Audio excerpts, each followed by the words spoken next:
wabarakatuh. Alhamdulillahilladzi ja'ala taqwa khairi zadi wa libas wa amarna an natajawwada biha li yaumil ibas. Asyhadu an la ilaha illallah wahdahu la syarika lahu rabbun nas wa asyhadu anna sayyidana Muhammadan abduhu wa rasuluh al-mawsufu bi akmali sifatil ashash. Allahumma fassalli ala sayyidina wa maulana Muhammadin madamatil hayatu fil anfas wa ala alihi wa sahbihi wa sallim tasliman katsira. Amma ba'd. Puji dan syukur sama-sama kita panjatkan kehadirat Allah Subhanahu wa taala yang pada siang kali ini Allah memberikan kita keluasan daripada waktu, kemudian juga kekuatan untuk sama-sama menghadiri sholat zuhur berjamaah.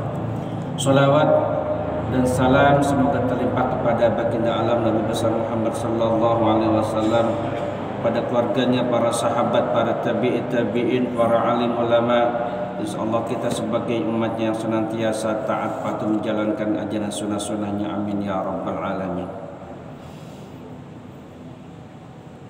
Diriwayatkan dalam sebuah hadis baginda Rasulullah sallallahu alaihi wasallam,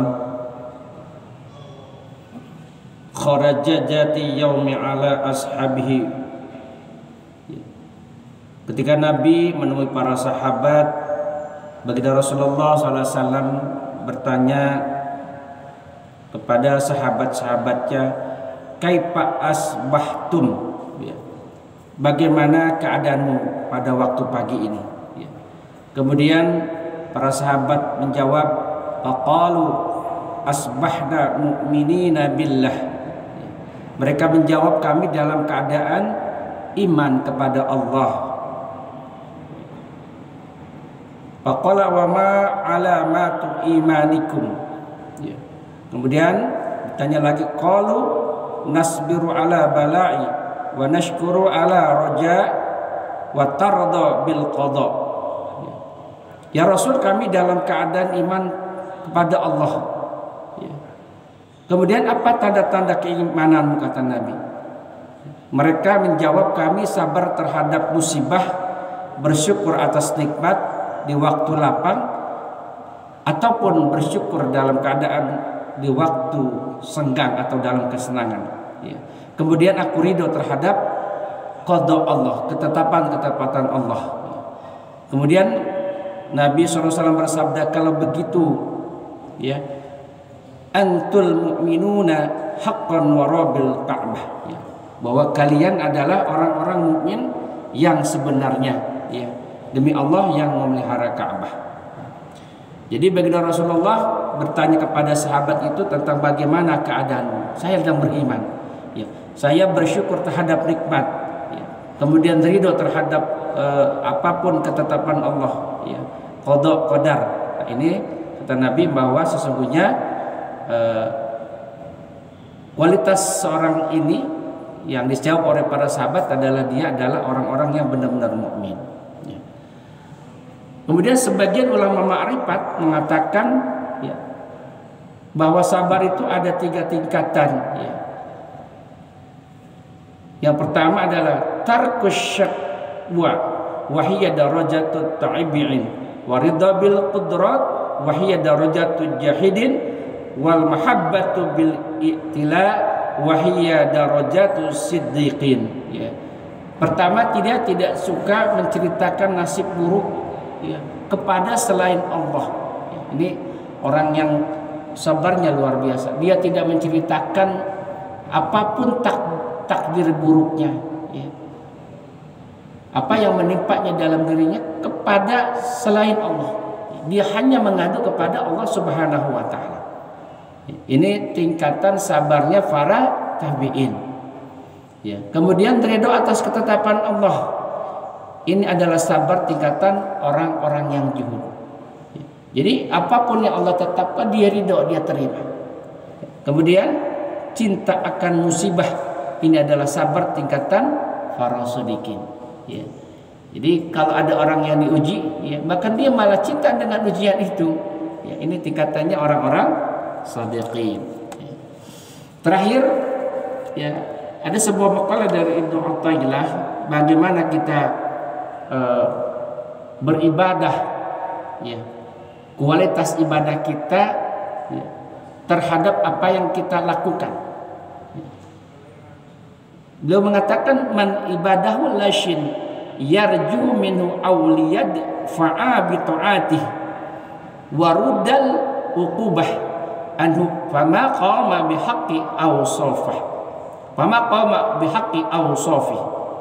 Barang siapa menyembah Allah karena mengharapkan sesuatu yang lain, ya, atau karena menolak bahaya yang akan menimpa dirinya, maka ia belum menunaikan tugasnya terhadap Allah sesuai dengan sifat-sifat yang dimilikinya. Ya. Jadi amal perbuatan yang dilakukan oleh para hamba Allah tidak akan memperoleh apapun apabila amal tersebut dikaitkan kepada sesuatu selain Allah. Karena amal seperti ini sangat erat dengan kehendak lain. Ya, artinya sama sekali tidak menilai ibadah di sisi Allah Subhanahu wa taala. Amal ibadah yang sampai diterima oleh Allah adalah amal ibadah yang semata-mata didasarkan untuk mencapai ridha Allah Subhanahu wa taala. Ya, bukan karena dia takut nerakanya Allah. Bukan karena dia mengharapkan surganya Allah. Tetapi karena dia beribadah itu karena Allah Subhanahu wa taala adalah zat yang wajib disembah. Ya. Jadi bukan karena imbalan-imbalan itu, takut neraka, mengharap surga, tidak seperti itu. Sehingga para ulama mendefinisikan tingkatan ikhlas itu menjadi 3. Ya. Yang pertama adalah tingkatan orang yang ibadah kepada Allah tidak berharap surga atau dia takut terhadap neraka. Jadi totalitas kecintaannya itu, mahabbahnya itu karena Allah Subhanahu wa taala. Pertanyaannya, apakah kalau Allah tidak menciptakan surga, kalau Allah tidak menciptakan neraka, apakah dia akan tetap menyembah Allah Subhanahu wa taala? Nah, ini tingkatan orang yang ibadahnya ikhlas yang paling top. Ya. Jadi bukan karena dia berharap ingin masuk surga atau takut terhadap neraka. Yang kedua adalah dia beribadah kepada Allah, ya, dia mengharapkan surga dan tentunya dia takut terhadap nerakanya Allah. Ini tingkatan yang kedua. Ya, boleh. Ya. Jadi berharap tentang kenikmatan surga, ya, berharap tentang terjauhnya daripada neraka. Ya. Yang ketiga adalah orang yang beribadah kepada Allah yang dia meminta tentang dunia tetapi tujuannya untuk akhirat. Ya. Contoh, ya, orang berdoa misalnya, ya Allah berilah aku keluasan rezeki, ya, banyak uang, ya, dan sebagainya, banyak fasilitas sebagainya. Untuk apa? Untuk dia membangun pondok pesantren, untuk dia membangun majelis taklim, untuk dia membangun madrasah. Ya. Atau para mahasiswa, ya Allah berilah aku kemudahan dalam belajar, dalam proses belajar, ya. Berilah aku kecerdasan, berilah aku hati yang terang. Tujuannya apa? Supaya nanti nilainya bagus, dia lulus dengan nilai yang bagus, kemudian dia mendapat pekerjaan yang baik pada sebuah departemen atau perusahaan, ya. Kemudian dia niatnya itu emang agar dia bisa berbagi dengan saudaranya.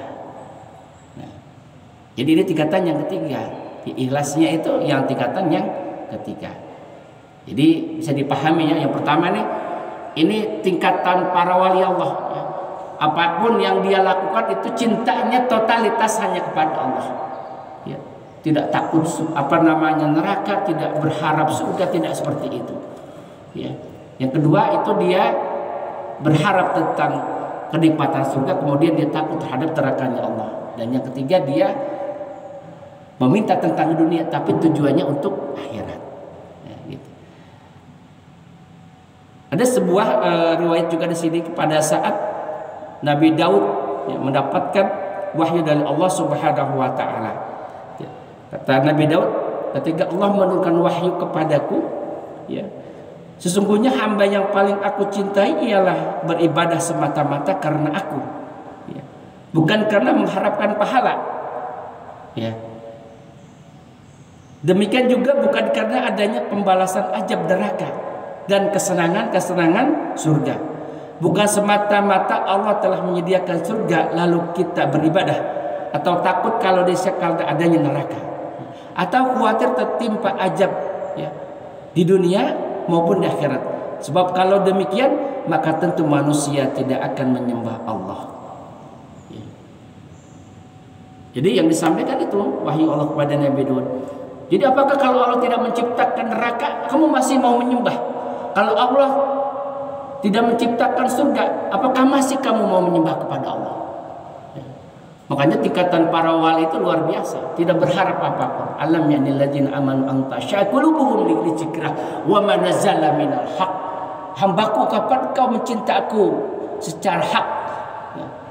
Mahabbahnya terfokus hanya kepadaku, bukan selainku. Ini yang mungkin harus kita tata lagi, ya, cara kita mencintai Allah dan ibadah kepada Allah Subhanahu wa taala. Itu saja mungkin yang dapat Al-Fatih sampaikan, mudah-mudahan bermanfaat dan menambah kualitas keimanan dan ketakwaan kita kepada Allah Subhanahu wa taala. Qafaratil majlis subhanallah wa bihamdika asyhadu an la ilaha illa anta astaghfiruka wa atubu ilaik. Al-Fatihah.